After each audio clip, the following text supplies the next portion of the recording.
Яаплик хийсэн. Тэгээд өнөөдөр мужуутай болон дээр би миний дотны хүн болох пастор Эрдэнэ хоёртойгоо ороод ирлээ. Тэгээд бид нэр шашинтай холбоотой, нэтгэл үнэмшилтэй холбоотой юм цуврал бичлэгүүдийг ер нь бол хийж эхэлж байгаа. Тэгээд өнөөдөр бид нэр монголчуудын тэр болгон хүмүүсийн яриад байдгүй сайн мэдтгүү сэдв болох юм бол энэ исламын техникийн талаар ярих гэж байгаа. Тэгээд яг энэ Европт болж байгаа асуудлууд өнгөрсөн жилийн 10 сарын 7-нд Израильд болсон дайралтай холбоотой асуудлууд энтрийг харах юм бол энэ бол тэрбум гарan хүний шүтдэг юм шашин байгаа даа. Тэгээд энэ бол яхахгүй хүн болгоны тодорхой хэмжээнд одоо мэдлэгтэй байх ойлгох хэрэгтэй юм сэдвүүдийн нэг. Тэгээд тэр тусмаа грек хүмүүс ч гэсэн энэ сэдвийг хэрхэн ойлгож энэ дээр яг ямар шиг хандлагатай байх хэрэгтэй байдгийг хал дээр бас хот мэдээлэл өгөхийг ямар ч гэсэн зорилоо. Тэгээд Эрдэнэ пастор залбираад юу нь бол яриа эхлүүлэе гэж бид хоёр бас ярилцсан. Тэгээд пасторлууга майкийг шилжүүлье. За хамтдаа энэ ярьцлагаа төлөө залбирая төрчгөө.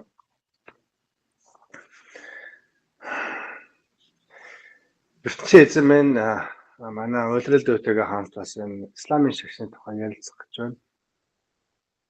Энэ ертөнцид хүмүүс тоо томшиг олон хүмүүсийн мэдэхгүй байгаа энэ зүйлийг бас та өөрөө ариун сүнсээр олон хүмүүст илчээж ойлголт ухаарлыг өгөөч гэж залбирч байна. Та бидний энэ ярилцлагыг үнэн зөв дотор байлгаж хамгаалж өгөөч. Бас үр ашигтай болгож өгөөч. Эзэн Есүсийн нэрээр залбирanгуйж байна. Амен. Амен. Яраны контентд маань ерөнхийдөө яаж явах вэ гэхээр миний хувьд нэг чадах чинээгээр ер нь бол энэ бичлэгэн бэлдээд хэд ерөнхийдөө бол энэ ойлголтууд фактуудыг бүгдээр ингээд нэг хуудсанд оруулсан байгаа. Тэгээд бичлэг маань интернет тавьсаар юун дээр description буюу тайлбар хэсэг дээр ер нь бол энэ өнөөдрийн видеонд ашиглагдсан энэ хүү одоо миний ашигласан ерөнхийдөө бол энэ видео линк бүх юмнууд ерөнхийдөө бол орчин. Тэгээд ямар нэгэн байдлаар юу гэдгийг худлаа юм ярьсан байна энэ гэж бодож байгаа усуд байх юм бол өөрөөсөө энэ сорсуудыг ороод шалгаад өөрөөсөө ерөнхийдөө бол интернетээр юмнуудыг бас судалж болно. Тэгээд энэ сэдв яагаад яг энэ бодиттой мэдээллийг авахд ер нь төвхтэй болгоцсон бэ гэхээр орчин үед одоо энэ ингээд технологийн компаниуд маань шашинтай холбоотой ч гэдэг юм уу улс төртэй холбоотой одоо үнэн зөв мэдээллүүдийг ер нь бол өгөхөө болчиход байгаа. Тэгээд энэ тод жишээг одоо харах юм бол ChatGPT рүү ороод биш тий. Was Muhammad really live and was he a historic person гэж чинь асуулаа гэж бодох юм бол юу гэж хариулах вэ гэхээр харъя. Тэгээд Мухаммед бол одоо 500 манай эртний 570 онд Мекка гэдэг хотод төрөөд энэ бол одоо Сауди Араб гэдэг одоогийн хот. Тэгээд дараад нь 632 онд буюу ойролцоогоо 62 наснда бол Мединад нас орсон. Тэгээд энэ хүн бол ингээл амьддаг байсан гэх мэтлэнгээр иймэрдүү хариултуудыг ер нь л өгдөг байгаа. Тэгээд тэгээд жишээ нь жоохон пүшигээд асууж болно. Did he really live гэж асууж болно. Yeah, тэгвэл yes, the historical consensus is that Muhammad did indeed live. Тэгэхээр юу гэсэн үг вэ гэхээр яг юм шашинтай холбоотой ингээд юм асуултуудыг асуухаар орчин үеийн яг энэ технологитой холбоотой яг бидний ингээд нөгөө мэдээлэл авах юмнууд маань биднийг ингээд хутлаа яриад байгаа байхгүй. Тэгээд энэ Google ч байсан, юу ч байсан одоо яг улс төртэй холбоотой ингээд мэдээллүүдийг Trumpтай холбоотой, Kamala Harrisтай холбоотой мэдээллүүдийг авах үед зарим мэдээллүүдийг нуугдах ч юм уу иймэрхүү ерөнхийдөө үйлдэлүүд бол айгүйх яваад байна. Тэгээд энэ Коран дээр илт одоо еврей хүмүүсийн эсрэг одоо юмнууд байдаг. Тэнгүүд одоо жишээ нь тэрийг асуух юм бол чинь одоо өгөхгүй. Quran's words about killing Jew people гэдэг асуулаа гэж бодлоо л та. Тэнгүүд одоо шууд анхаарал өгч байгаа байхгүй. Энэ бол ингээд бидний хэрэглээг бол одоо юу яана. Манай гэрээний эсрэг одоо энэ контент байна. The Quran doesn't contain a verse that specifically instructs the killing of Jewish people.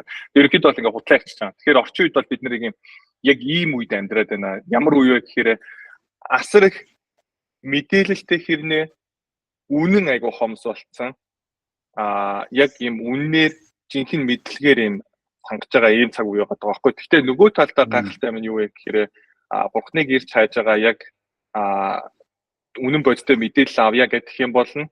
Сайн ингэж ухаад яг ингээд одоо ч үгдээ итгэл даасан тийм мундаг судлаач хүмүүсийг олоод ингээд харах юм бол гайхалтай мэдээллүүдийг авах боломжтой бас ийм цаг үе болоод байгаа. Тэгэхээр Тэрийг ерөнхийдөө дурдаад эхлэв. Тэгээд энэхүү одоо яг эхний видеоны эхний хэсэг дээр ашигласан гол контент маань юу байсан бэ гэхээр what every Christian needs to know about Islam гэдэг манай David Wood гэдэг энэ мундаг христчүүний хийсэн видеог ерөнхийдөө ашигласан. Тэгээд ягаад энэ хүнийг би анх мэддэг болсон, энэ хүнийг айгуух таардаг бай гэхээр Nabil Qureshi гэдэг исламын шашинд итгэдэг байж байгаа дараад нь христч болсон тийм хүний бичсэн ном байдаг. Тэгээд Seeking Allah Finding Jesus гэдэг Seeking Allah Finding Jesus гэдэг энэ номыг бичсэн ийм залуу байдаг. Тэгээд энэ залуу маань хэдэн жилийн өмнө хэлээд бас одоо овоо хэдэн жил болсон баг 10 жилийн өмнө 25 дахь тусаад нас орсон. Тэгээд залуудаа Аллахт айгуу тийм үнэхээр ч сэтгэлээс итгэдэг ийм маш тийм гэр бүлээс гадтай залуу байж байгаад Дэвид Үзтэй хамт сургуульд яваад тэгээ хамтдаа хоорондоо мэтгэлцсэн байгаа юм л та. Одоо нэг талаас нь болохоор Есүс үнэ, нөгөө талаас нь болохоор Аллах үнэ гэдэг хоорондоо мэтгэлцээ. Тэгээд тэгэж явж байгаад дараад нь Бурхан тэтгэж дуусах итгэснээс нь болоод гэрийнхэн бүгдээрээ харилцаа таслаад ингээ явсан. Тэгээд ер нь бол маслим хүмүүний хувьд бол Бурхан тэтгэн гэдэг бол асар том золиосыг гаргадаг. Ягаад гэвэл яг энэ community, яг нийгмийн өөрөө яг энэ Христ итгэлийн эсрэг айгуу тийм хүчтэй байр суурьтай байдаг учраас алахгүй маа гэхэд л ерөөсөө бүх харилцаагаа ер нь бол тасалдаг байгаа даа. Тэгээд ийм ерөнхийдөө бол нөхцөл байдал байдаг. Тэгэхээр бидний хувьд бол юу вэ гэхээр бүх одоо маслим хүмүүсийг бүх Аллахт итгэдэг улсуудыг буруушааж одоо үзээ ядах энэ төр гэхээсээ илүүтэйгээр энэ хүмүүсийн бас нөхцөл байдлыг бас ойлгох чухал юм а гэдгийг санаасан зүйл одоо. За тэгэхээр олон хүмүүсээс ойлгодгүй юм юу байсан бэ гэхээр Мухаммед гэдэг хүн маань яг одоо энэ маслим сорсуудын дагуу бичигдсэн зүйлүүдийн дагуу бол одоо жишээ нь боолчлыг бол айгуу дэмждэг. Нэг талаасаа бол одоо боолтой байсан, боолын одоо 8 энэ хийдэг ч юм уу те. Иймэр дэм хийдэг байсан. Тэгээд дээрэс нь исламын шашинд хамгийн том одоо хийж болох нүглийг юу гэж үздэг вэ гэхээр Есүсийг Лорд буюу эзэн минь гэж дуудахыг бол одоо чинь хоригддаг. Тэгээд исламыг бас орхиж явах нь бол одоо өөхөх ялтай гэж бас үздэг байгаа даа. Тэгээд тодорхойлтуудыг ерөнхийдөө ярих юм бол одоо ислам гэдэг үг маань араб үгэнд submission to Allah буюу одоо Аллахт захирагдах гэсэн утгатай үг юм байна л да. Тэгээд ер нь бол исламын шашинд болохоор энэ Аллахт хэрхэн захирагдах вэ? Одоо тэг нэгсэндээ ислам гэдэг зүйл маань өөр Аллахт захирагдах гэж байгаа юм бол Аллахт хэрхэн захирагдах вэ гэдгийг одоо захирагдана гэдэг маань ерөнхийдөө бол хоёр зүйлээс бүрддэг. Нэгт Коранд байгаа тушаалуудыг биелүүлэх Коран гэдэг нь өөрсдийнх нь ном нь байгаа даа. Тэгээд Мухаммедийн тушаалыг биелүүлэх. Исламын шашинд бол ерөөсөө энэ Аллах гэдэг өөрсдийнх нь бурхан, тэгээд Мухаммед гэдэг одоо өөрсдийнх нь энэ зүнч хоёр бол ерөөсөө асар том одоо байр суурийг эзэлдэг. Тэгээд тэр тусмаа энэ Мухаммед гэдэг хүн бол ерөөсөө энэ нэрийн гол одоо role model буюу амьдралыг амжилтчих одоо гол дагаж мөрдөх ёстой одоо жинхэнэ одоо тэр урам зориг авч одоо дагах ёстой тэр хүн гэж үздэг.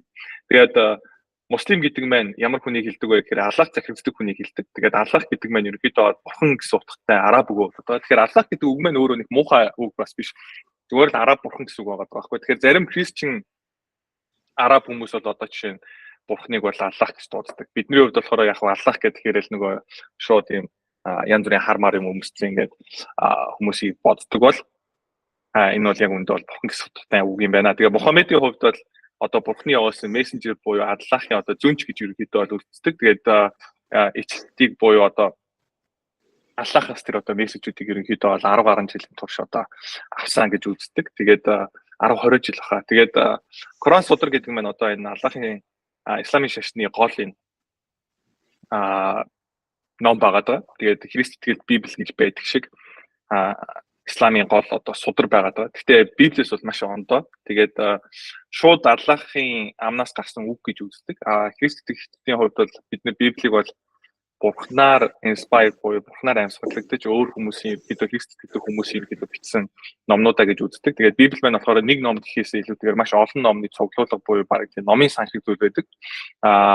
Короны хувьд бол тийм биш. Тэгээд хэмжээгээрээ бол Библийн ачааллууд маш жижиг. Шинэ гэрээний бол нэг ойролцоогоор 3-2-той тэнцдэг ийм зүйл байгаа. Тэгээд Мухаммедийн өөрийнх нь ямар нэгэн бодол үг шингээгүй гэж үздэг. Гэхдээ яг үнэндээ унших юм бол Мухаммедтэй өөртөө бас нэгэн холбоотой юмнууд бас байгаа.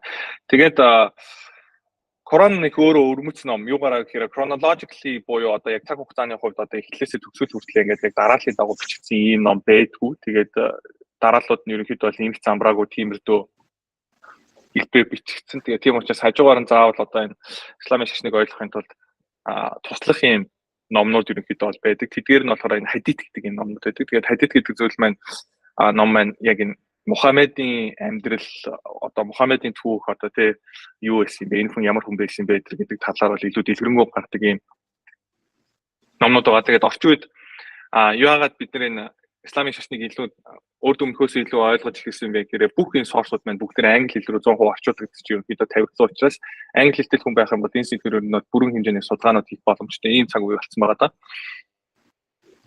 За исламын бурхан гэж юу юм бэ? Тэгээ исламын бурхан бол өөрсдөө юу гэж яддаг вэ гэхээр all powerful буюу одоо маш хүчрхэг all knowing буюу бүх юмыг мэддэг. Тэгээд all wise буюу одоо тэгээ бас маш ухаалаг. Тэгээд айгуу шудраг. Тэгээд инэрэнгүү.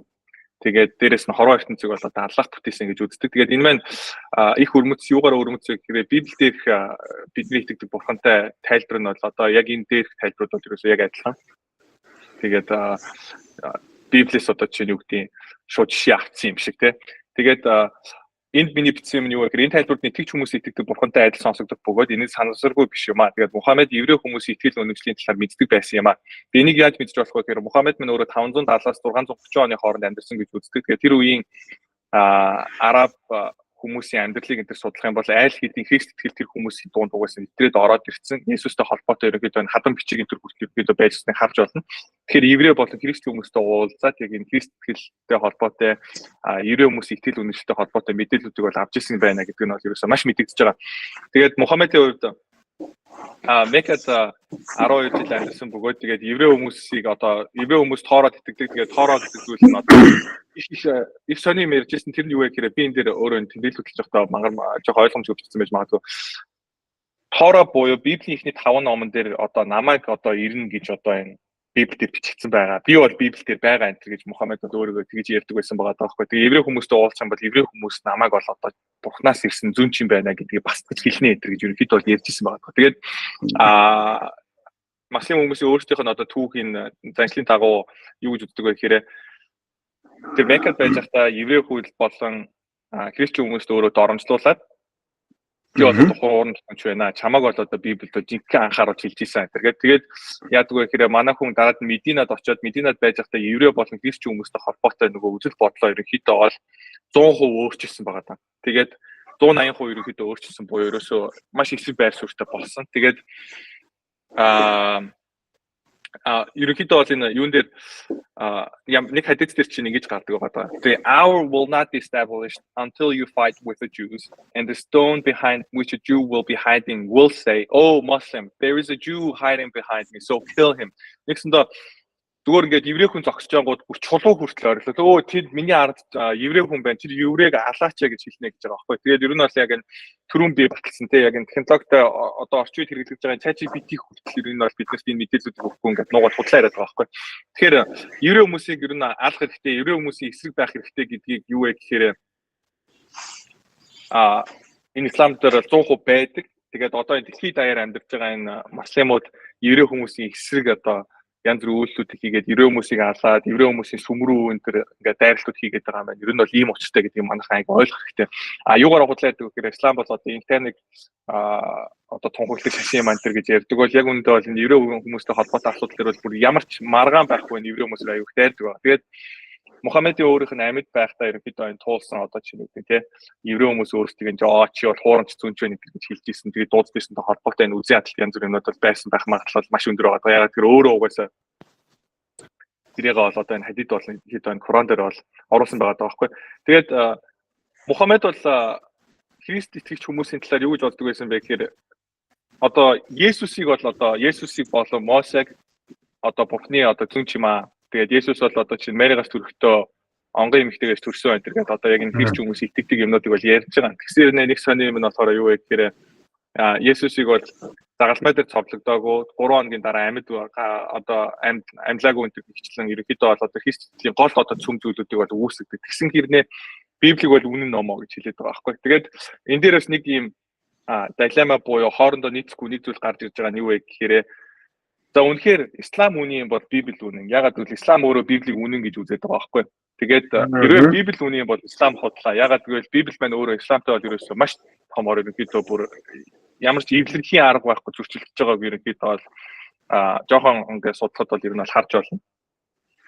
Тэгэхээр нэг ийм нэг сони байгаад байгаа. Тэгээд Тэгээд Коран уул нь Мухаммедийн биш 100% Аллахын хэлсэн үг гэсэн хэртлээ те сүүлдээ Аллах хүртэл өөрт нь итгэдэггүй хүмүүст их дургу болсон байна. Үл итгэгч хүмүүсийн толгойг таст гэж бичсэн байдаг бөгөөд муслим хүмүүс энд тийм ягаад толгой тастаад яваад байдгийг ерөнхийдөө тайлбарлаж байна. Тэгээд ингээд харах юм бол одоо Европт амьдарч байгаа хүмүүс энэ төр ингээд айгүй тийм хүний толгой тастыг юм гэртэргүүд айгүй хэрэгдэг. ISIS байхдаа ингээд юу гэдэг сэтгүүлч энэ тэрийг ингээд олзолж авч байгаа толгойн тасцсан эмэрд юм ерөнхийдөө хийгүүд гарч ирсэн. Одоо ч гэсэн ингээд саяхан бас Испанид хаа баг 7 хоногийн дотор 2 хоногийн дотор 2 эрэгтэй хүний толгойг ингээд тасцсан байгаа байхгүй. Америкт саяхан нэг маслын бөхөр орж ирсэн юм. Эхнэрийнхээ бэлэг толгойг тасцсан. Тэгээ би мэдээгээр уншиж ирсэн. Тэгээд иймэрдүү юм бүр ингээд хүн итгэхийн аргагүй сонир юмнууд бий. Тэнгүүд яг үүндээ бол энэ өөрөө Коран дээр бичигдсэн байдаг. Коран дээр юм гэж гардаг гэхээр so when you meet those who disbelieve боёо итгэдэггүй тэр хүмүүстэй уулзсан бол strike their necks until when you have inflicted slaughter upon them. Нэгсэндээ бүгдийн ерөнхийдөө одоо толгойн тас аал гэдэг байгаа байхгүй. Then secure their bonds.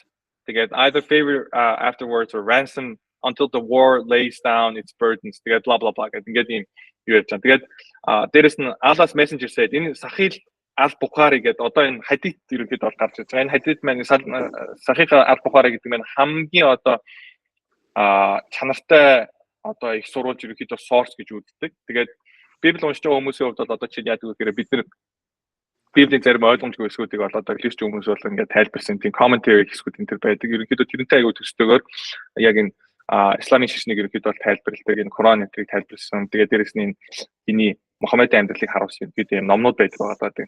Тэгээд you will fight against the Jews and you will kill them until even a stone would say come here Muslim there is a Jew hiding behind me. Нэгсэндээ түрүүн бас ярьсан гэсэн маань ерөнхийдөө энэ дээр тэгэхээр гарч ирж байна. Тэгээд Коран дээр бас еврей хүмүүсийг сармагчин гахаа энтер гэж дууддаг.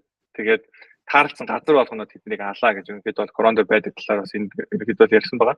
Тэгээд бас ерөнхийдөө Христ хэлээс бас юугаар ялгаатай гэхээр орчин үед бол Христ хэлээр бид нар Бурхныг ерөнхийдөө гурвлаар оршигч буюу triune гэж үздэг. Тэгээд өнөөдөр яг Христийн теолог бас ярих гэх учраас энэ дээр бол нэг дэлгэрэнгүй бол яриад яг ер нь бол дээр үед бол энэ дээр бол Христ итгэгч хүмүүсийн хооронд бол яг теолог талдаа бол нийлэнх маргаанууд явдаг байсан. Тэгээд Unitarian тэгээд Trinitarian гэх мэтийн ерөнхийдөө бас хоёр болж хуваагдж ерөнхийдөө ярьдаг байсан. Тэгээд яг энэ triune-тэй холбоотой энэ асуудлуудыг ерөнхийдөө бол одоо доогож энэ төр ярьсан иймэрдүү юмнуудыг бас Коран дээр бас ер нь бол гардаг. Тэгээд их сонин Коран дээр Библиэд холбоотой юмнуудыг айгүйх ингээд ярьдаг. Тэгээд Есүсийн ээж одоо Мэри гэнтэр ярина, Есүсийг ярина, Мосесийг гэнтэр ингээд дурддаг ч юм уу. Тийм иймэрдүү юмнуудыг айгүйх дурддаг. Тэгээд энүүгээрээ юг харуулдаг байгаа гэхээр зүгээр Библиэс болон Христээс айгүйх тийм санаа авсан юм биш үү гэдэг энэ point-ыг бол ер нь айгүйх тийм баталгаажуулж өгдөг байгаа.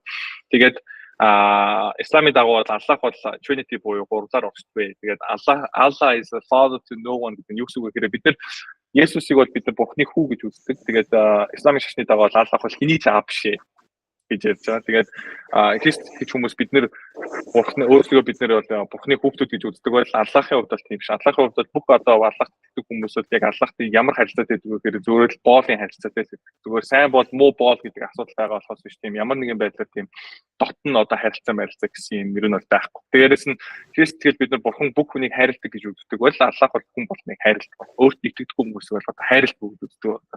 Тэгэхээр юу вэ гэхээр Аллахтай хүний бий болгож бол хамгийн өндөр хүндэтгэлтэй харилцаанууд ерөөсөө боол. Тэгээ Аллах Есүсээс ялгаатай хүн бүрт хайртай биш. Тэгээд муслим хүмүүс гэхээр сайн боол байж эзнийхээ хайрыг хүртэх гэж оролдож байгаа хүмүүс юм а гэдэг ийм тодорхойлолт санаа байна. Тэгээд исламын дагуу Есүсийг юу гэж үздэг вэ гэхээр Есүсийг болохоор онгон Мэригаас төрсөн гэж үздэг. Маш их олон гайхамшгуудыг үйлчилсэн гэж үздэг. Тэгээд Есүсийг бол Месая мөн гэж ерөнхийдөө бол ярьдаг. Тэгээд энэгээр юуг бас баталж харуулсан бэ гэхээр Мухаммед мэн Есүсийн талаар ингээд ойлголтуудыг бусад хүмүүсээс сонссон болохоос биш яг энэ Библийг бүрэн ойлгодгүй байсан гэдгийг бол ер нь бол харуулж байгаа. Тэгээд Мухаммед мэн өнөхөр тэр Мухаммед гэдэг хүн чинь байсан бол тэр бол ерөөсөө хэл үгүй юу бичгийн ямар ч тийм соёлгүй. Нэг хэл бичиггүй буюу одоо уншиж чаддгүй, бичиж чаддгүй тийм хүн байсан. Тэгээд Есүсийг Бурхан биш энтер гэж даалгавраа цовдлогдоогүй энтер гэж ярьсан хэрнээ Есүсийг бол Месая мөн гэж одоо энэ Коран дээр чинь бичиж үлдээсэн байгаа байхгүй. Тэгэхээр энэ мань юу харуулж байна гэхээр энэ хүн бол ерөөсөө Библийн талаарх одоо бүрэн ойлголт ерөөдөө бол байхгүй. Айгуу тийм буруу ойлголт байсан гэдгийг бол ер нь харуулж байгаа. Ягаад гэвэл Есүс Месая биш хэрнээ Гэхдээ Месая мөн хэрнээ загалмай дээр тохиолдох байх энэ ямар ч боломж байхгүй. Тэгээд энэ бол маш логикийн алтаатай юмрд юмнуудыг ирээд оруулсан байдаг. Тэгээд Есүсийг Аллахын үг гэж Коран дээр бичсэн байдаг. Тэгээд энэ 4:171 дээр бичсэн байна гэдэг байгаа байхгүй. Тэгэхээр Иохан номын 1:1 дээр юу гэдэг вэ? Ихэнд үг байсан, үг нь өөрөө бурхан байсан гэдэг одоо ерөөд бол гардаг. Тэгэхээр тэр хэсгээс ерөөдөө санаа авсан нь айгүй илт байгаа даа. Гэхдээ бурхныг үг байсан гэж хэлдэг болохоос биш, Есүсийг бурхны үг байсан гэж хэлдэг. Тэгээд тэр утгаараа дахиад бас Библийг бас хуулбарлахдаа буруу хуулбарлсан байгааг бас харж байна. Тэгээд ерөөдөө бол Есүсийг бол бурхны сүнс юм аа гэж ерөөдөө бол ярьсан байгаа даа. Тэгээд бас исламын дагуу Есүс бол даралмай дээр цовлогдоогүй, үхээд амьдлагдаагүй, дээрээс нь Есүс бол бурхан биш байсан гэж ерөөдөө бол үздэг. Ийм байх нь муслим хүмүүс ингэж үздэг байх нь шүү дээ. Тэгээд муслим хүмүүсийн ерөөдөө христчэн хүмүүсийн талаарх итгэл үнэмшил юу вэ гэхээр христчэн хүмүүс бол одоо яг бурхнаас ирсэн тэр ном буюу одоо Библийг итгэдэг буюу одоо Библийг бол яхахгүй бурхнаас ирсэн ном юм байна гэж ерөөдөө бол заадаг. Тэгээд муслим хүмүүстэй одоо юу гэдэг нөхөрл тал дээр бол хамгийн ойрхон хүмүүсээ энэ гэж одоо Коран дээр бичсэн байгаа даахгүй. Тэгээ хожим болохоор манай хүн яасан бэ гэхээр энэ бодлоо өөрчлөлт өгч байгаа. Тэгээд энэ тэгэхээр эндээс бас дахиад нэг ажиглагдах юм юу вэ гэхээр Коран ном маань өөрөө хоорондоо юм зөрчилсөн ийм мэдээллүүдийг аяг өгдөг. Одоо нэг болохоор христ хүмүүсийг сайн энэ гэж ярьжсэн. Нөгөө талд болохоор христ хүмүүсийг одоо хөөж гар зайлуул хаалт тэргээд гараад ирчихэж байгаа байхгүй. Тэгээд энийг болохоор муслимууд дээр ямар ойлголт байдаг вэ гэхээр abrogation буюу одоо нэг хэллэгдсэн ишлэл маань болохоор өөр ишлэлүүдээр ерөнхийдөө одоо cancelдаад буюу хүчингү болгоод яваад. Тэгээд нэг юм сонин эхэнд нэг юм ярьж байгаа дараа нь тэр бодлоо өөрчлөөд ингээ хүчингү болгоод байдаг. Тэгээ уул нь бол одоо Аллах одоо төрс одоо хүн бол анх ярьсан юм л одоо ямар ч асуудалгүй үнэн байгаад өөрчлөгдөхгүй байх зүгээр байх гэдэг. Гэтэл бол муслимуудын итгэдэг энэ исламын шашны бурхан бол тийм биш. Бодлоо өөрчилждэг. Нэг юм хэлснээр дараа нь тэрийг бодлоо өөрчлөөд нэг хэлсэн юм өмнө хэлсэн юмнуудаа ингээ хүчингү болгоод cancelдаад яваад байдаг. Тэгээд ерөнхийдөө бол Есүсийг одоо бурхан гэж итгэдэг хүмүүс бол одоо итгэгч биш ээ. Тэгээд одоо энэ дээр дахиад нөгөө Есүсийг бол бурхан биш гэдэг ерөнхийдөө концептын дээр бол эдгээр дахиад орж ирж байна. Тэгээд Есүсийг бурхан гэж итгэдэг тэр хүмүүс бол одоо worst of creatures буюу одоо хамгийн байж болох одоо хамгийн одоо ёрын одоо муу хүмүүс юм аа гэж ерөнхийдөө бас хэлсэн байт юм байна. Тэгээд тэгснээ дараад нь муслим хүмүүс одоо христчэн хүмүүстэй найз байж болохгүй. Тэгээд өмнөх уул биччихсэн юм дээр бол христчэн хүмүүс бол хамгийн ойрхон баг найз болох хүмүүс гэж хэлсэн бол одоо найз байж болохгүй болоо гэж. Тэгээд дараад нь болохоор бүр 9:29 дээр юу гэж хэлсэн бэ гэхээр христчэн хүмүүстэй бүгдээрээ байлдаад бидний бүгдийн subject area буюу одоо бүгдийг эзэлж аваад одоо ингээд тэгээ өөрийнхөө боол энэ болох хэрэгтэй энэ гэж ерөнхийдөө бичсэн байгаа. За тэгээ короны талаар ерөнхийдөө ислам юу гэж заадаг вэ? Тэгээд короныг бол unsurpassable in literacy excellence буюу одоо түүхэндх бичигдчихсэн хамгийн агуу уран зохиолын бүтээл гэж ерөнхийдөө үздэг байгаа даа. Надад хувьд бол Коран байдаг байсан. Тэгээд би хальт боллоо ингээд юу гэдэг гүйлгээд нөгөө харж ирсэн. Тэрнээс би бүтэн уншиж байгаагүй. Ер нь бол яг англи хэл дээр уншихад бол нэг тийм амар ойлгомжтой. Тэгээд яг тийм уран зохиолын айгу гоё үг хэлэхтэй ном бол биш. Яг тэр бол миний бодол. Тэгээд та бүхэн маань үзээд уншаад өөртөө бас шийдэж болно. Яг ойр хөлбөр нь бол мэдээж араб хэл дээр байдаг. Араб хэл дээр үнэхээр тийм уран зохиол мэдхгүй. Коран дээр ямар нэгэн алдаа байхгүй, хоорондоо ямар зөрчил байхгүй гэж ерөнхийдөө бол үздэг. Жохон ерөнхийдөө бол ингээд харах юм бол одоо юмнуудын түрүүн хэлжсэн шиг юмнуудыг ингээд харьцуулах юм бол хоорондоо нэлээд тийм зөрчилдсөн хэсгүүд ер нь бол байдаг гэж бол харагдаж байгаа. Тэгээд ямар нэгэн алдаа байхгүй гэж үздэг. Гэтэл Коран дээр шинжлэх ухаантай холбоотой ерөнхийдөө батлагдах үсэд алдаанууд гаргаж ирсэн юу гэхээр эр хүний бэлгийн эс жишээ нь юунаас нугаснаас нь гардаг, нар жаргахаараа намгийн дотор орж жаргадаг гэхчлэн иймэрхүү ерөнхийдөө хэллэгүүд бол байдаг. Тэгэхээр тэрүүгээр бол орчин үеийн шинжлэх ухаанаар бол 100% нэтаацж байгаа иймэрхүү юмнууд ерөнхийдөө Коран дээр ордог байх нэ. Тэгээд Кораныг бол ямар нэгэн байдлаар өөрчлөгдөөгүй яг ингээд 100% хадгалагдаж үлдсэн ном гэж ерөнхийдөө бол исламын шашинд бол үздэг байх нэ. Тэгээд Мухаммедийг ерөнхийдөө бол исламын шашинд юу гэж заадаг вэ гэхээр Мухаммедийг бол pattern of conduct гэж байгаа. Тэгээд энэ айгуу чухал байна. Юугаараа гэхээр Христ итгэгч хүмүүс бол бид нэр одоо Есүсийг хүмүүс одоод бид нар дөөрөх хэрэгтэй гэдэг. Тэгээ Есүсийн хувьд амьд байхдаа юу даажсан бэ гэхээр хүмүүсийн хайрлахыг тий өшөөтнө хүртэл хайрал, хүмүүсийн төлөө залбир энэ төр гэдэг ерөөд бол иймэрдүү мэдээлэлүүд өгч ирсэн. Одоо юмыг сургаад заажсан бол Мухаммедийн хувьд бол амьдарч байхдаа бол айгүйх тийм дайн байлтаа хийж исэн, олон хүн алж исэн, дээрэс нь жоохон октоодыг одоо чинь ихтрээ олгож авч ирсэн гихчлэн иймэрдүү хүн байсан байгаа даа. Тэгээд энэ орчин үед амьдарч байгаа муслим хүмүүсийн яг энэ Мухаммедига дүүрэж хийж байгаа энэ үйлдэлүүдийг бол орчин үед нь бол ажиллаж болно. Тэгээд Мухаммедиг бол одоо юу гэдэг хамгийн сүүлчийн одоо зүүнч гэж үздэг. Тэгээд өмнөх ерөнхийдөө бол ирсэн Библи дээр одоо байдаг зүүнчд бол одоо Мухаммедийн талаар ярьж исэн тэр одоо таамаглаж исэн гэж үзсэн бол өөрөөсөө л үздэг. Гэхдээ Библи уншсан бол яг үүнд бол Мухаммед шиг хүн одоо Бурхны төлөө ирнэ гэж бол ямар ч тийм байхгүй. Тэгээд Христ итгэгчдийн эсрэг ерөнхийдөө бол одоо энэ маслын шашин тоосуудын гаргадаг хэд хэдэн ерөнхийдөө бол ойлголтууд байгаа даа. За короныг бол уран зохиолын хамгийн агуу бүтээл гэж үздэг. Тэгээд яг үүндээ бол ойлгомж үзэхцгүй нэг тийм жоохон нэг бүлэг нь нөгөө бүлгээ бүр ингэ хүчингү болгож болдог нэг юм сонин ном байгаад байдаг. Тэгээд нөгөө талд болохоор короныг төгс бүрэн ирэхээр ерөнхийдөө авч үлдсэн гэж үздэг. Бол яг үнэндээ бол Мухаммед минь өөрөө яг үндэ бол хэл бичгийн хүнд байгаагүй бичиг үсгтэй байгаагүй манай. Тэгэхээр энэ бол бичиж үлдээсэн гэхээс илүүтэйгээр нөгөө oral tradition буюу яг энэ амаар дамжиж одоо амаас ам дамжиж хүмүүс одоо цээжилж ерөнхийдөө бол үлдсэн гэж үздэг. Гэхдээ яг үндэ түүхийг харах юм бол өөрсдийнх нь энэ исламыг ерөнхийдөө бол одоо судалдаг энэ хүмүүсийн хүртэл өөрсдийнх нь бүлээн зөвшөөрдөг юм юу вэ гэдэг вэ гэхээр зарим одоо бүлгүүд нь бол ерөнхийдөө алдагдсан гэж үздэг. Ягаад тэгэхээр одоо Мухаммедийн доор ирсэн янз бүрийн зэнжнүүд нь байлдаж явж байгаад хүчсэн. Тэгээд зөвхөн одоо жишээ нь юу гэдэг тэрний мэддэг байсан бүлэг энэ төр нөгөө нэг тэр хүнтэйгээ хамт ингээ хүчж байгаа байхгүй ягаад нөгөөт нь байлдаж хүчж байгаасаа. Тэгээд Аиша гэдэг одоо Мухаммедийн эхнэр нь жишээ нь нэг зарим хэсгийг бичээд аваад үлдсэн байсан чинь тэрийг хонь идсэн.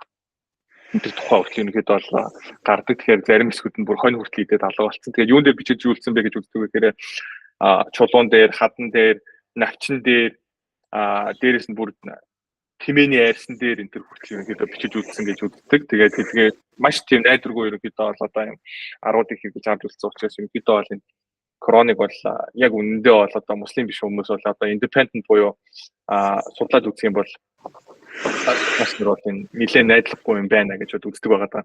За тэгээд шинжлэх ухааны талаас түрүү ярьсантэй өрийн шингээнтэй холбоотой тэгээд дээрээс нар жаргахаараа намгын чингдэг гэж хэлсэн бол дээрээс нь чөтгөрүүдийг буудахын тулд пуужин болгож одыг ашигладаг одоо тийм одоо юу гэдэг юм яг пуужин гэдэг үг хэрэглээг л ахта одоо тэр од бол ерөөсөө яг энэ аллахын хэрэгэлдэг одоо ингээд юм буудахтай ашигладаг юм зэвсэг маягийн юм гэж одоо корон дэр байдаг. Тэгээ мэдээж од бол тийм зүйл биш. Тэгээд иймэрхүү байдлаар ерөнхийдөө бол орсон байдаг байна. Тэгээд Мухаммед минь өөрөө яг ямар төрлийн хүн байсан бэ гэж харах юм бол 6 настай охинтой гэрлээд Аиша гэдэг охинтой гэрлээд 9 настай байхад нь ерөнхийдөө бол тэр бэлгийн хацаанд орсон гэж үздэг. Тэгээд охтуудын энэтэй холбоотой яг орчин үед одоо бидний мэдэх зүйл маань юу вэ гэхээр 9 настай хүүхэд бол ер нь сарын минь ирээд яг энэ биг үчиндсэн эмэгтэй хүн бол ерөнхийдөө бол насны бирсэн эмэгтэй хүн бол тэгж болох боломжгүй. Тэгээд орчин үед болохоор одоо ингэ 10-аас 12 настай хүүхдүүдийн сарын тэмдэгт ирээд байгаа. Энэ мань өөрөө юу вэ гэхээр бидний хоолны бохирдолтой холбоотой одоо энэ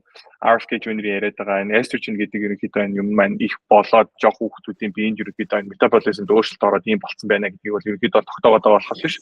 Эдэн 100 жилийн өмнө тэр тусмаа одоо энэ 600 700 оны үед бол энэ 630 570 оны үед бол энэ жоох хүүхдүүдийн эмэгтэй хүүхдүүдийн сарын тэмдэг бол хэзээ ч 16 нас хүртэл бол ирдэггүй байсан гэдэг нь шинжлэх ухаан бод ерөнхийдөө бол харуулж байгаа. Тэгээд сахих аль-Бухарын исламын хамгийн чухал бөгөөд эрхэмлэгдсэн одоо хадисуудын цуглуулгуудын нэг гэж үздэг. Тэгээд хадис гэж ерөнхийдөө бол одоо англиар ярьдаг. Монголоор бол хадис гэж орчуулад байсан. Тэгээд 9-р зуунд Имам Мухаммед аль-Бухаригийн эмтгсэн энэ цуглуулга нь тэгээд сүннит мусульманчуудын дунд маш өндөр үнэлэгддэг бөгөөд зөвхөн Коран судрын дараа хамгийн найдвартай их сурвалж гэж үздэг. Тэгээд энэхүү эмгэгтгэд исламын амьдрал, хууль, тогтоомж, сүнслэг байдлыг хамарсан олон мянган хадисуудыг агуулдаг байгаа. Хойд үүнийг өндөр найрагчтайгаар баталгаажуулсан байдгаа гэж ерөнхийдөө энэ одоо муслимууд бол өөрсдөө үздэг. Тэгээ энэ дээр бол одоо энэ Аиша гэдэг охинтой 6-таад ирлээд тэгээд ер нь бол энтэй 9-д нь одоо бэлгийн хацаанд орсон юм байна гэдэг бол ерөнхийдөө бол харж болдог. Тэгээд Мухаммед минь өөрөө олон их нэртэй байсан. Дээрээс нь Мухаммед өөрийнхөө хүү Заидийн эхнэрийг одоо жишээ нь өөрийнхөө хүүгийнхаа эхнэрийг шохоорхоод хүүгээс эхнэрийг салгаж аваад өөрөө суусан байгаа байхгүй. Тэгээд давхар олон эхнэртэй дээрээс нь жоох хүүхэдтэй унтдаг юм нөхөр байсан байгаа даа. Тэгээд Мухаммед дээр ярил олон юм байгаа. Тэгээд яг олон хүний ерөнхийдөө бол игдүүлэх хүрхийц ерөнхийдөө жишээнүүдийн нэг нь энэ байгаа даа. Дээрээс нь идах буюу одоо монголоор бол идах центр гэж одоо энэ орчуулдаг байгаа нэг ийм ойлголт. Тэр нь юу вэ гэхээр муслим хүн эмэгтэй хүнээс салаад тэгээд дараад нь тэр эмэгтэй хүн хүнтэй суугаад хэр их хугацаа хүлээж ич тэр хүнтэй одоо бэлгийн акцент орж болох юм бэ гэдэг нэг юм дүрэн байгаа байхгүй. Тэгээд энэ дүрм нь юг баталж харуулдаг байгаа гэхээр исламын шашин байна. Сарын тэмдэг нь ирээгүй. Одоо би гүцээгүй эмэгтэй хүнтэй буюу жоохон охинтой унтаж болно гэж ерөнхийдөө бол одоо зөвлөдөг. Тэрийг бол одоо бараг өөгшүүлдэг юм шашин байна гэдгийг харж болно. Тэгээд энэ бол ерөөсөө бүр Короных нь өөрсдийнх нь комментатор одоо энэ янз бүрийн юмудаас энэ мэдээлүүдээс бүр ингээд бүрэн харагдаж байгаа. Энийг би бүгдээр ингээд скриншот ингээд батгаа одоо ерөнхийдөө оруулсан та бүхэн маань өөрсдөө өргөжлөл судлаагаа сонирхох юм бол харж болно. Тэгээд энэ медиагаар харах юм бол одоо чинь 13 настай хат нь 29-т Мухаммед гэдэг титул артист Мухаммед гэдэг нэртэй Мухаммед гэдэг нэртэй хүнтэй ингээд хүчээр суулгацсан охин чинь ингээд ярилцлага өгж байгаа. Тэгээд 8 настай охиныг авчиад 25 та хүнтэй ингээд суулгацсан. Энэ төр ийм бичлэгүүд байгаа байхгүй. Одоо энэ бол жишээ нь хаана гэлээ Иран гэлөө Ирак гэлөө одоо энэ хараа ингээд жоохон охтуудыг ингээд ийм олноор ингээд хэвээ болгож аваад нэг өдрийн дотор ингээд бүгдээрээ зэрэг ингээд хормоо яж байгаа ийм одоо ийм үйл явдлууд болж байна. Энэ бол ерөөсөө энэ бэлгийн ёс зүгөө байдлыг ер нь бол ингээд өөгшүүлдэг. Энийг бол ингээд нэлээд эмэгтэй хүний ер нь бол шүү дээ эрхийг айгүй хөрчдөг ер нь шашин байна гэдгийг бол айгүй сайн ойлгож байна. Ягаад гэвэл эмэгтэй хүн ерөөсөө боловсрол эзэмших гэх байхгүй. Тэгээд саяхныг бол ер нь бүр Сауди Арабч гэлөө одоо бусад энэ Арабын орнууд эмэгтэй хүн бол ерөөсөө машин энэ төр байж болтгүй ийм юм байгаа. Тэгээд жоохон 8 настай охиныг жишээ болгож аваад тэгээд нөгөө 8 настай хүүхдээ унтаад тэр нь ингээд тус алдаад ингээд нас орсон мэдээ хүртэл 2013 онд чинь гарч ирсэн байгаа байхгүй. Одоо энэ бол жишээ нь Reuters гэдэг энэ Reuters гэдэг одоо энэ мэдээний сугаар бол гарсан. Тэгээд энэ Их Британд одоо энэ маслим орнуудад байдаг энэ өрмөц гэх юм уу одоо адгуус гэх юм уу ийм балаа асуудал маань юу болсон бэ гэхээр энэ одоо Европын орнууд руу айл хэдийн шилжээд ороод ирсэн. Европт 250 мянган хүнтэй энэ хотод гэхэд дор хаяж 1500 насанд хүргөө жоохоо охтууд одоо энэ хүчин дүүссэн. Тэгээд ганц хүн дэвш одоо ингээд бөөндөө одоо ингээд хүчнэцдэг ийм тэргүүд гарсан. Тэгээд хүмүүс бодохоор болохоор гаднаас орж ирсэн нөхдүүд байх муслим шашинтай байх гэж бодсон чинь муслим ээж автай Англид төрж өссөн ийм залуучууд одоо ийм гэмтэргийг маш ихээр үйлддэг. Тэгээд энэ Пакистан, Ирак, Иранаас гаралтай дээрэс нь Туркийн төс гаралтай юм залуучууд ийм гэмтэргийг хийх юм байна гэдгийг л ер нь бол харж байна. Тэгээд Мухаммед бол амьд байхдаа ийм аимшигтай гэмтэрэг хийдэг байсныг одоо энд ярьж болно. Дээрэс нь муслимуудад одоо хүчин дүүрсэн энэ сэтгүүлч эмэгтэйгээ өгсөн ярилцлагыг бас сонсч болно. Дээрэс нь юу гэхээр короныг бичиж яхад одоо энэ сэтгэж явах өөрчлөлт байдаг шүү. Энэ дээр корон маань ерөнхийдөө бол яа судар маань өөрөө хэр найдвартай юм бэ гэдэг асуудал байгаа. Тэгэхээр юу гэхээр амд амьцсан ерөнхийдөө судар гэж үздэг. Тэгээд хойно идээд янз бүр болоод ингээд зарим юмнууд ерөнхийдөө хитрхи алдагдсан гэж үздэг бол бас дээрэс нь сүүл корон маань маш олон хувилбартай болсон байснаас болоод бүгдээрийн ерөнхийдөө бол одоо дунд нь нэг хувилбар гаргаад бусад ерөнхийдөө зөрөөтэй хувилбаруудыг шатаацсан тухай ерөнхийдөө бол түүхэнд байдаг. Тэгээд дээрэс нь бүр 9-р зуунд олдсон энэ гэж үздэг энэ судрын дагуу бол Абул Касим ал Хайкани гэдэг энэ нөхөр Коронд ерөнхийдөө бол одоо засвар хийж өөрсдөө оруулсан гэдгийг одоо энэ түүхэнд ийм бичээс олцсон байдаг юм. Тэгэхээр ерөнхийдөө Корон судар маань нэлийн өөрчлөлт орцсон. Яг одоо анх одоо Мухаммед гэдэг хүний ярьж исэн хувилбараар бол байхгүй байна гэдгийг бол ер нь бол нэлийн өндөр магадaltaгаар ер нь бол тогтоож олж мэдсэн байгаа даа. Тэгээд ягаад гэхээр бүтэн одоо Коран гэж байхгүй. Ягаад гэхээр энэ чинь ингээд бүр навчин дээр хүртэл биччихсэн гэдэг байгаа байхгүй. Тэр навч бол хизээч одоо юу гэдэг юм бичиж авч үзэх тийм найдвартай хувилбар бол биш. Тэгээд одоо арьсан дээр, навчин дээр, чулуун дээр энэ биччихсэн гэж үздэг. Тэгээд иймэрдүү ерөнхийдөө бол юмнууд байгаад байгаа маа. Тэгээд Birmingham-ийн нэг юм олдор олцсон гэж ерөнхийдөө Birmingham University байдаг нэг юм олдор байгаа гэж одоо муслим хүмүүс бол одоо өөрсдөө короныг найдвартай гэж ярьдаг. Гэхдээ энэ нэг юм жоохон хилтгэлтэй олцсон. Тэгээд энэ хүү жоохон хилтгэл байсан. Яг үүндээ бол бичсэн орчин үед байгаа энэ исламын шашинд энэ хэрэглэгддэг короноос нэгт зөрөөтэй. Дээрээс нь энийг яг үнэхээр Мухаммедийн амьдарч исэн үеийнх юм байна гэж бол яг үүндээ бол найдвартай гараад батлах боломжгүй. Яг л carbon dating маань өөрөө нэлээд найдваргүй арга юм байна гэдэг бол орчин үед бол шилүү хасаа тогтооцсон байгаа даа. Тэгээд Мухаммедтэй холбоотой series-ийн Jay Smith гэдэг энэ судлаачид ерөнхийдөө бол YouTube дээр одоо чинь энэ хинтээ хийсэн юм зураг бичлэгүүд байт юм байна. Тэгээд 7 цуврал хичээл байгаа. Тэгээд энэ 7 цуврал хичээлийн дагуу бол одоо энэ зурган дээр юу харагдаж байгаа гэхээр Мухаммед маань 530-аас 632 оны хооронд 62 жилийн амьдралаа ерөнхийдөө хаана өнгөрөөсөн бэ гэдгийг одоо энэ Коран болон одоо бусад энэ хадисаас харах юм бол хаана өнгөрөөсөн бэ гэдгийг харах юм бол энэ бор хэсэг дээр амьдарчсан байна. Тэгээд Арабын Peninsula буюу одоогийн Сауди Араб байсан хэсэгт ерөнхийдөө амьдарч ирсэн байна гэж үздэг. Тэгээд энд амьдарч ирсэн гэж үздэг бол яг үнэхээр Мухаммед гэдэг хүн үнэхээр одоо чинь юу гэдэг энэ 62 жилийн хооронд амьдарч ирсэн юм уу юм уу гэдэг одоо энэ түүхэн олдруудыг олох гэж бодлоо. Тэгээд энэ арабуудын ашигладаг одоо ингээд хит хитэн ерөнхийдөө бол энэ зөндөө бол ингээд сорсууд байгаа. Тэгээд энэ сорсууд дээр бүгдээрэн дээр нэг шийдээ том асуудал байгаа. Тэр том асуудал нь юу вэ гэхээр Сауди Араб амьдарч ирсэн гэж яриад байдаг. Гэтэл яг нөгөө нэг юу гэдэг Мухаммед одоо энэ бол ингээд Мухаммед юм а гэж одоо ярих гэдэг муслим хүмүүсийн хэрэглээд байгаа тэр сорсууд нь дандаа Мухаммедийг үхсний дараа тэр он жилүүд нь заадаг. 632 онд үхсэн гэж үздэг бол одоо чинь Thomas Presbyterian одоо чинь юун дээр болохоор Джейсон дээр болохоор 634 онд байгаад байгаа. Дээрээс нь Мехмедийг болохоор Ди Мехмед гэдэг чинь Ди Мехмед гэдэг маань илүү Persian spelling буюу одоо Перс буюу одоо Иракт ерөнхийдөө иймэрхүү байдлаар спел хийдэг. Тэгээд дээрээс нь хизээ ч одоо Мухаммед бол амьд байхдаа тэр Ирак руу явж байгаагүй байгаад байгаа байхгүй. Тэгэхээр хизээ ч очиж байгаагүй газар нь одоо энэ болсон юм дайн тулаануудыг ерөнхийдөө яриад байгаа. Дээрээс нь энэ бүх энэ бичээсүүд одоо энэ муслимуудын хэрэгэлдэг бүх энэ баримтууд дээр нэгэн дээр нь чиг Мухаммедийг яг Мухаммед гэсэн одоо яг орчин үеийн одоо Мухаммед гэдэг дуудлагаараа нэгэн дээр нь ч байхгүй. Нэгэн ч зүнч гэж ерөнхийдөө бол дуудаагүй. Нэгэн ч одоо энэ хүмүүсийн муслимууд энэ гэж ерөнхийдөө дуудсан юм байхгүй юм байгаа. Тэгэхээр юу вэ гэхээр нэг айгу сонирхолтой юм нь юу вэ гэхээр Махмед гэдэг нэр байгаа. Тэгээд энэ хүү Махмед гэдэг нэр маань еврей хэлэн дээр ч араб хэлэн дээр ч яг адилхан бичигддэг.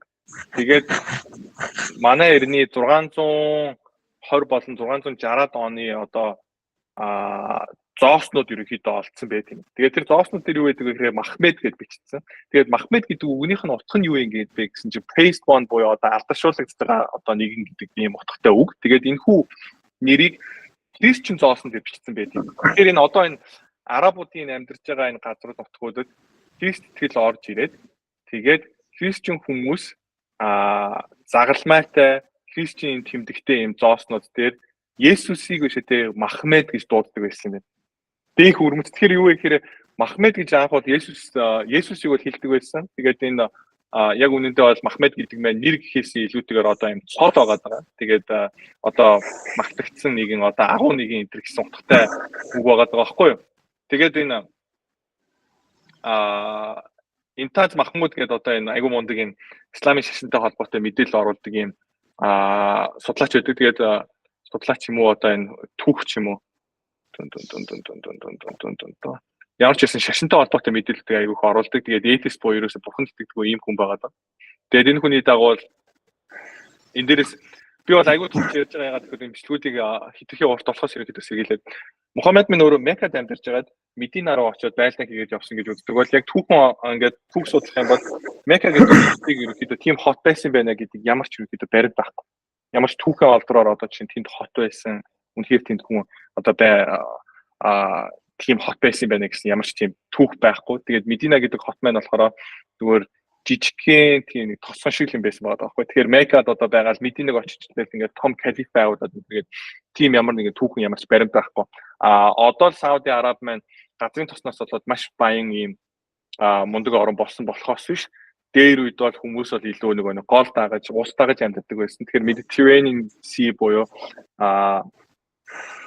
одоогийн Израиль, Jordan, Египт энэ төр байгаа хэсгүүдэд хүмүүс амьдардаг байсан болохоос биш яг тэр Сауди Арабын байгаа хэсгээр бол хүмүүс амьдардаг. Тэр бол ерөөсөө хоос нөхөл байсан. Тэгэхээр одоо энэ Коротод дээр гараад байгаа тийм айгүй гоё одоо гол гойхтой, жимстэй, олив модтай гэсэн газар бол ер нь бол байгаагүй. Тэгээ ямар ч тийм байсан байна гэсэн ямар ч тийм баримт байхгүй. Тэгээд Медина бол маш жижигхэн тийм insignificant газар байсан. Тэгээ Мухаммед гэдэг үг маань өөрөө praised one гэдэг утгатай. Тэгээд хамгийн анх юун дээр олцсон бэ гэхээр 661 онд олцсон. зоосон дээр олцсон. Тэгээд яг үнэндээ бол энэ Мухаммед гэдэг үг маань өөрөө Есүсийг ерөнхийдөө төлөөж хэлж ирсэн. Есүсийг магтсан энэ магтаал тол байсан юм байна. Тэгээд эндээс нэг юмыг ойлгож болох зүгээр хардаж болох хардтал нь юу вэ гэхээр магадгүй христч хүмүүс, еврей хүмүүс өөрсдийн итгэдэг ийм итгэл үнэмшилтэй юм байна. Тэгээд араб хүмүүс өөрсдийн гэсэн одоо бурхантай бол итгэл үнэмшилтэй болъё гэдэг үүднээс ерөнхийдөө санаа аваад зохиоцсон шашин юм шиг иймэрхүү ерөнхийдөө сэтгэл төрүүлж байгаа. Тэгээд Коран дээр бол ийм, Мухаммед дээр бол товчонд бол ийм. Тэгээд дээрэс нь юу вэ гэхээр исламын шашинд ерөнхийдөө энэ голлож ашигладаг одоо энэ хадитуудыг ер нь бол юу вэ гэхээр дандаа 9-р 100, 7-р 100-д энэ төр бичигдсэн гэж үздэг бол яг үнэндээ эднэрийг бол яг тэр хилэгдээд байгаа тэр онуудаа бичигдсэн гэсэн ямар ч тийм баримт байхгүй. Тэгээд дандаа ерөөсөө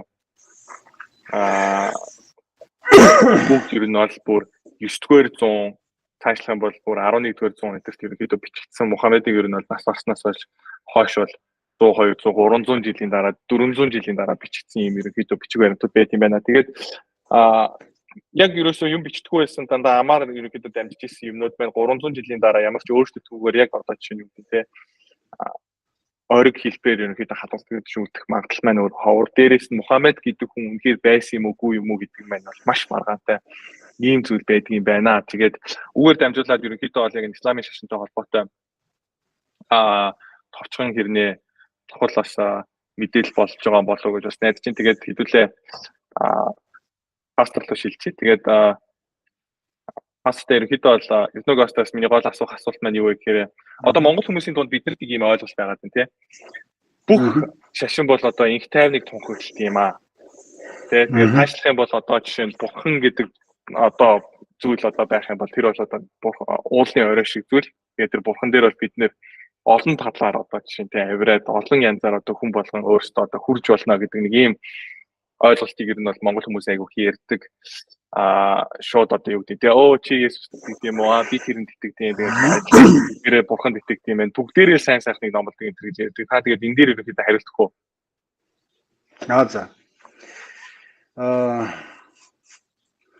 Тийм бүх шашин бол адилхан гэж хүмүүс нийтлэг тийм ойлголттой байдаг. Шашин гэдэг нь өөрөө хүний өөрөөс нь гарч ирсэн зүйл юм а гэж судар дээр байдгийн. Хүн өөрөөсөө дотроосоо гаргаж ирсэн.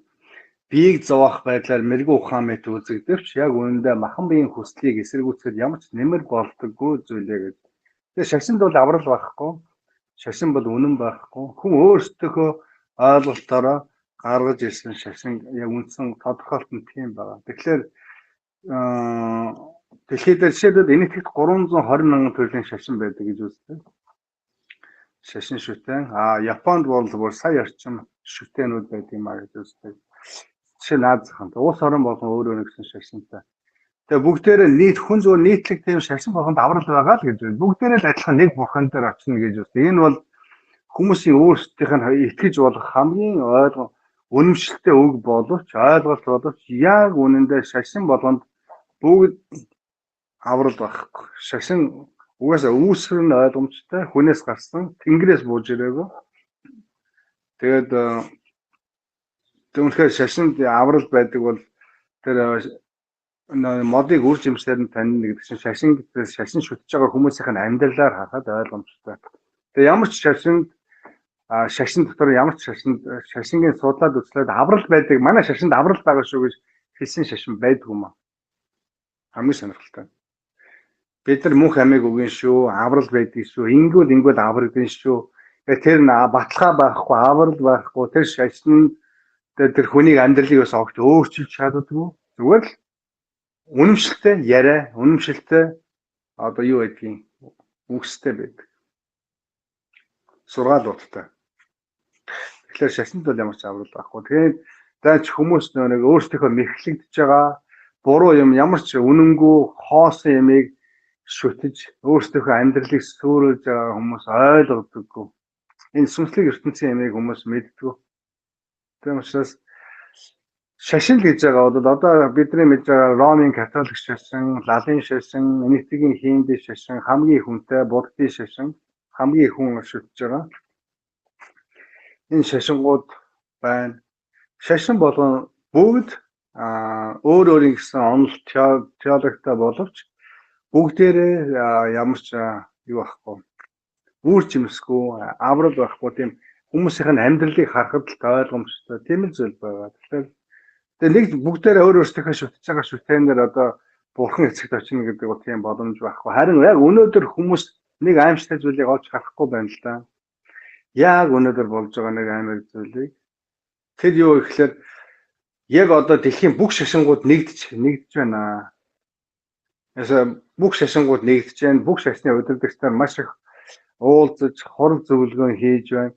Бид нар бүгдээрээ нэг л бурханд итгэж байгаа юм чинь цөмөөрөө бүх шашингаа нэг болгоё гэдэг тийм аимшигтай юу үзэл бодол төр нэгдэж эхэлж байна. Энэ бол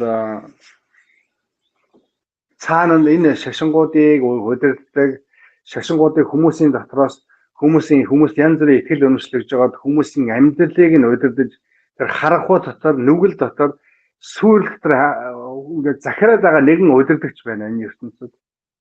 Тэгээ үүнийг бол хүмүүс ирэхэд маш үл ойшоодаг нөгөө сатан сонсон сатаныг гэж ярьдаг. Яг энэ бол үнэхээр бочтойгоор энэ dark power буюу харанхуйн их мэдлийг барьсан нэгэн байж байдаг. Тэгээ тэр ингээд бүх шашингуудаар дамжуулан хүмүүсийг утгагүй хоосон амьдрал дотор нь хүлж идэг. Тийм л байгаа. Миний ойлголт. Тэгээд Монголд л яг хуу исламын шашинтай хүмүүс нэг олон биш л ахал та. Тэгээд казак хүмүүс бол исламын шашинтай байгаа тий.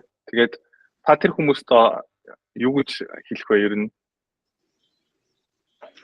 Исламын шашин одоо манай тэр хуучин барилгын 5 дугаар Темс гэж байсан. Одоо тэгээ сүүлд туркууд аваад туркийн сургууль олсон доо. Тэгээ би Монголд байхдаа харж ирсэн, сонсч ирсэн. Тэр турк сургууль Монгол хүүхдүүдийг аваад латын шашны хичээл зааж өгдөг.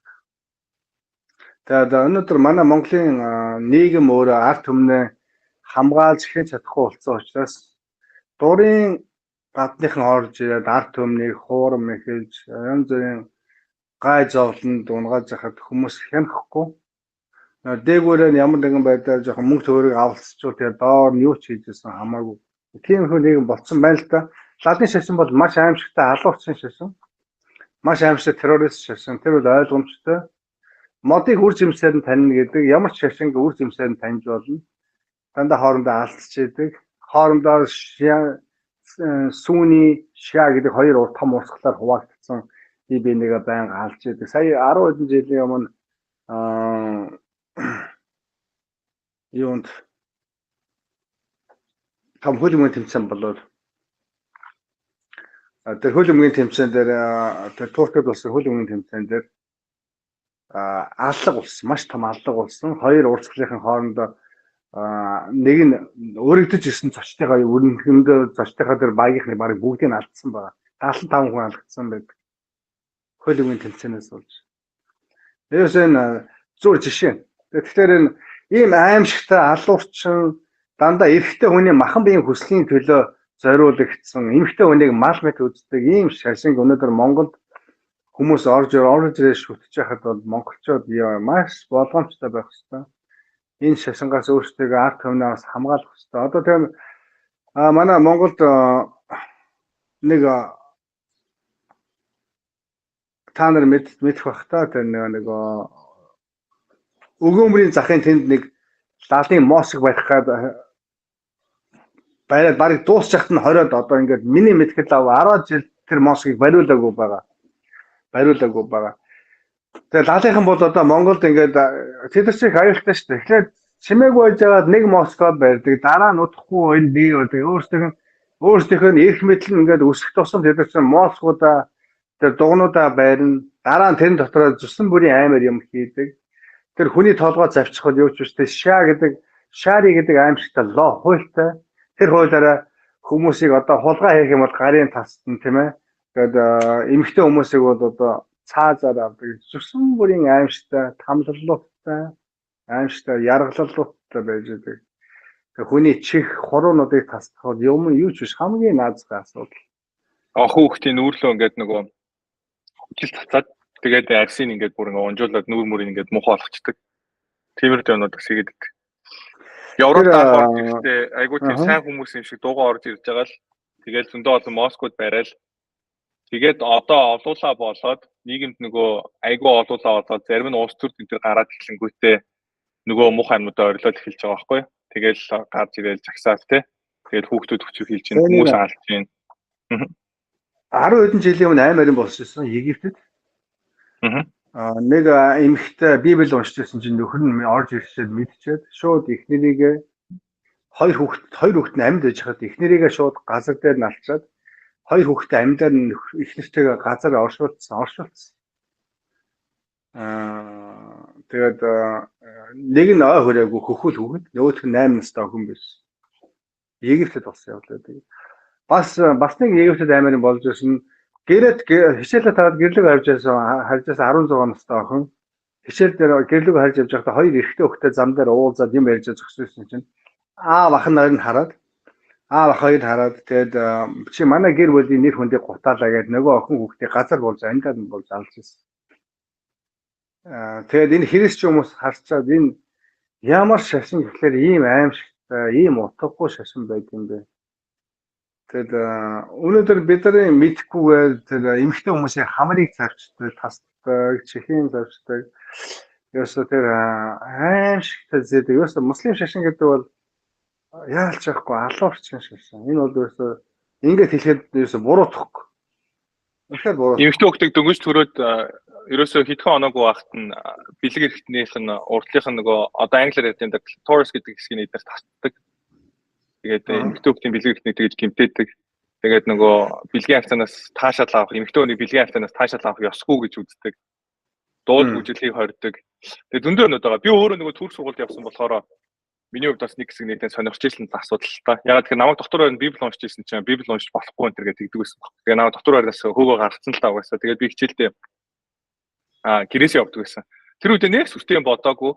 Гэхдээ нэг юм Монголд инээдтэй юм шиг санамсаргүй юм шиг байдлаар юм шашны гадуурхалд өөрийнхөө их оронд өртөж ирсэн. Тэгээд манай Монгол орончин бол ер нь бол Монгол хүмүүст зөндөө олон алдаа дутагдал байгаа ч гэсэн бид нар бол нэг юм итгэл үнэмшлэл хүнийг бол итгэл үнэмшлээс нь болж хавчиж гадуурхдаг хүмүүс бол биш ч дээ. Манайхан бол биднэрт бол яг нэг худлаа ярьдаг мэрдэг нэг иймэрхүү асуудлууд байж болно. Гэхдээ Монгол хүмүүс бол одоо чи тийм юмд итгэдэг юм уу гэж хүнийг зодож нүдээ тэгэж доромжлдог тийм хүмүүс бол биш ч дээ.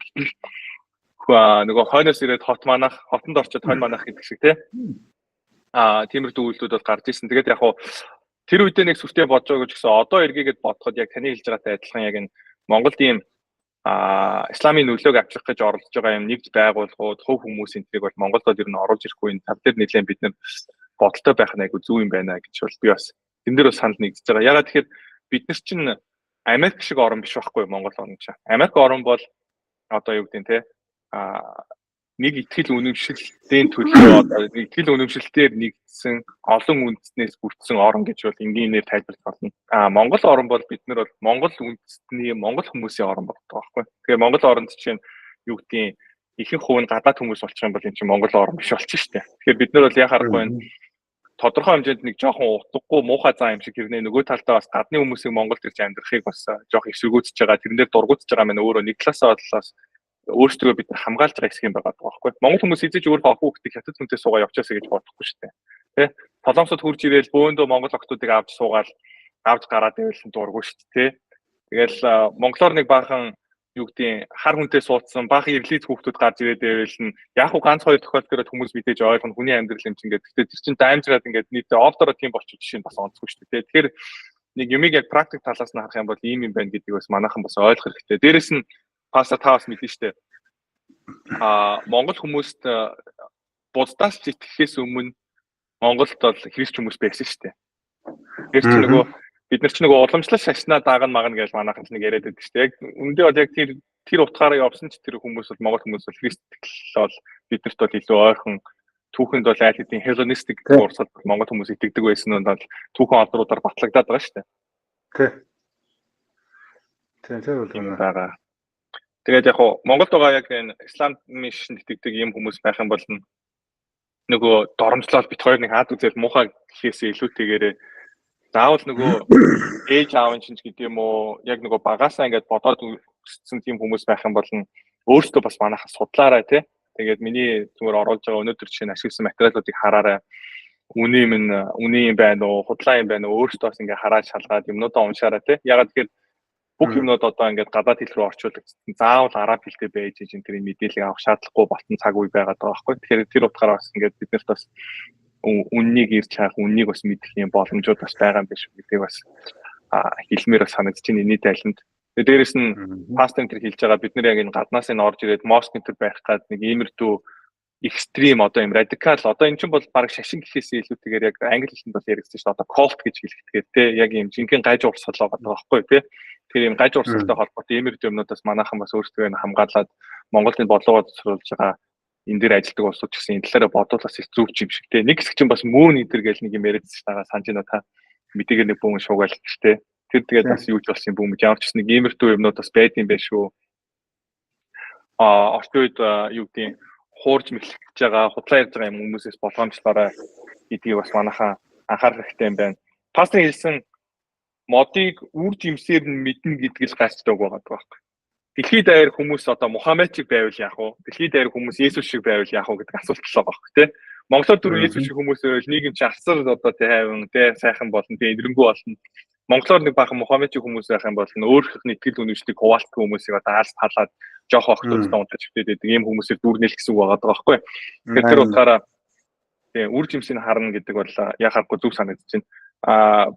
Тэр бөөтэй холбоотой асуудлаар жишээ нь Монголын амьд үг сүмийн пастор нэг сургаал дээр тэгж ярьж байсан санагдаж байна. Батбат пастор бөө үнхээр сайхан юм бол ягаад тэр сүнсэн зүгээр ороод ирэхгүй заавал ууж идчихэж орж ирж байгаа юм бэ гэдэг нэг ярьж ирсэн. Надаас тэрээс их гой санагдаж байна. Одоо сүмийн пастор та жишээ нэгээ сургаал заахад хүмүүсийн өмнө гарч ирчээд арх уугаад тэгээ согтчихиж одоо бурхны үгийг хэлдэг байсан бол тэр бас их сонирн байх нэ.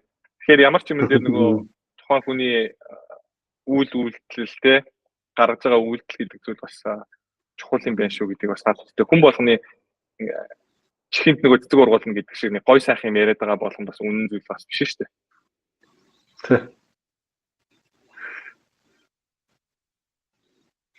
Яг миний авт нэмж хэлэх юм байна уу? Байхгүй бол хоёлаа. Байхгүй те. Басан гол юм ярьчлаа. Муслим жишээ.